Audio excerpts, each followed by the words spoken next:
मग आता शेती जे तुम्ही करत होता पहिले, आता तुमच्या भागात तर बऱ्यापैकी पाणीचा अभावच आहे.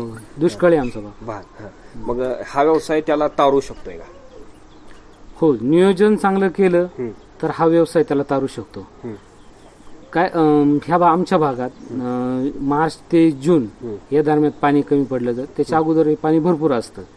पण ज्या टायमाला पाणी असतं त्या टायमाला मका करून जर मुरघास केला, चाऱ्याचं व्यवस्थापन जर केलं तर आम्हाला हा जे 2-3 महिने जातात आमचे हे पाण्याच्या याच्यात, पाणी कमी असतं याच्यात, याचा आम्हाला त्या टायमाला फायदा होतो या व्यवस्थापन केलं याचा.